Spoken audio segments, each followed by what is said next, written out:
President Donald Trump used a White House meeting to confront South African President Cyril Ramaphosa, accusing his country of failing to address the killing of white farmers.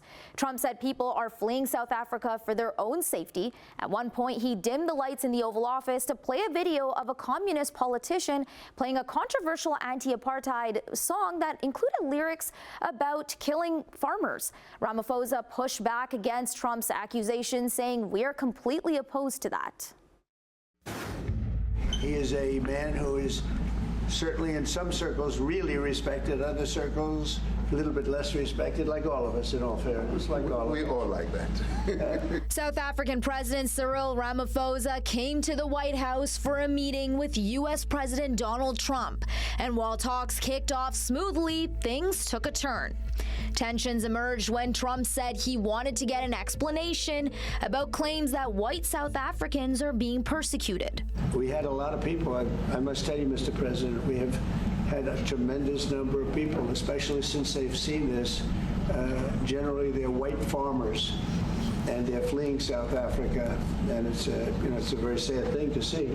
But I hope we can have an explanation of that, because I know you don't want that. South African officials have previously denied that accusation. Ramaphosa also denied it during the discussion in the Oval Office. There is criminality in our country. People who do get killed, unfortunately, through criminal activity are not only white people.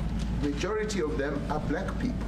South Africa doesn't take race into account for its crime statistics. Last week, Trump announced he would allow dozens of white Afrikaners into the U.S. as refugees. Turn the lights down and just put this on. It's right behind you. Johan. There's nothing this parliament can do with or without you. During his meeting, Trump asked White House staff to play videos allegedly pertaining to the genocide in South Africa. He also showed printed articles purporting to show evidence to back up his unfounded claims that white South Africans are being persecuted.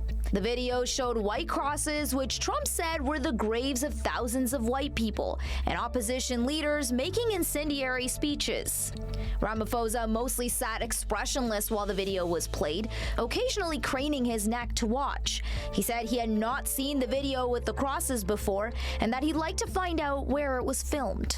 The speeches that were being made, one, that is not government policy.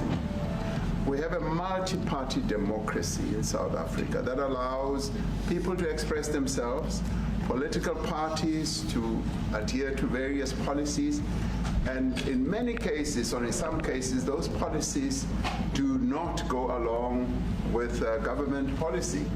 Our government policy is completely against what he was saying, even in the parliament.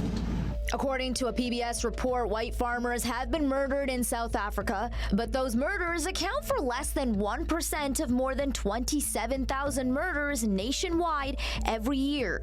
In terms of the land seizures, a new land reform law aimed at redressing the injustices of apartheid allows for expropriations without compensation when in the public interest, and any order can be challenged in court. Prior to the meeting, the South African president looked to reset the relationship, but the scene today was reminiscent of Trump's February sit-down with Ukraine's leader. Many online are talking about the interaction, but also Elon Musk's reaction. Musk, who was present, didn't speak, but pictures and videos of him staring at Ramaphosa have flooded social media.